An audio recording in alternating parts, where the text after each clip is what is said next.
Dans la nuit du 14 avril 1912, le RMS Titanic, un paquebot transatlantique transportant 2344 passagers et 890 membres d'équipage, heurte un iceberg.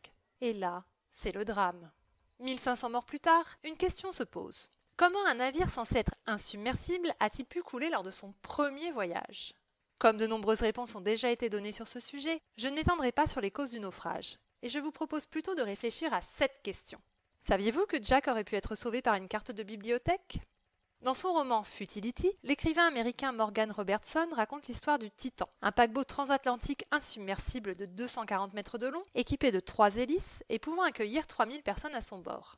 Plus grand navire de son époque, ce véritable palace flottant est aussi le plus rapide. Mais lors de son voyage inaugural, le Titan est pris dans un champ de glace et il coule. Comme le bateau n'a pas assez de canaux de sauvetage, les malheureux passagers du Titan meurent de froid ou se noient, au choix, dans les eaux glacées de l'Atlantique Nord. Vous pensez que Robertson a profité d'un fait divers dramatique pour faire du fric? Le truc, c'est que Futility a été publié 14 ans avant le départ du Titanic pour son premier et son dernier voyage, donc.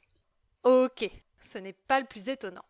Le roman de Robertson, c'est une fiction. Et Jack se porte bien, il a même fini par l'avoir, son Oscar. Mais dans la vraie vie, un homme aurait pu réellement échapper à la catastrophe de la White Star Line.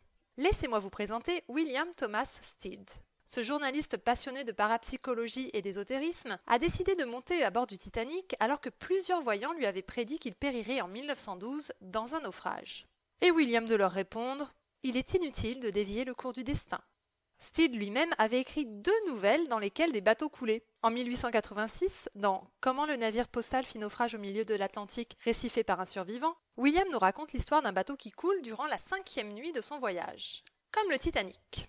Et en 1890, dans De l'ancien monde au nouveau, Stead en remet une couche avec le récit de la destruction d'un paquebot qui heurte un iceberg. Comme par hasard, le navire est piloté par un certain Edward Smith, commandant renommé de l'époque, qui, pour sa dernière traversée, prit les commandes du Titanic. En montant sur ce dernier, William Thomas Stead s'est retourné une dernière fois vers le quai, probablement convaincu qu'il ne reverrait jamais la terre ferme. Et en se promenant sur le pont du paquebot, il aurait fait remarquer à un autre passager qu'en cas d'accident, le nombre trop faible de canaux ferait de nombreux morts. Alors, simple coïncidence ou plaisanterie macabre du destin? À moins que James Cameron ne soit retourné dans le passé pour tout planifier et faire un film à succès, et en 3D.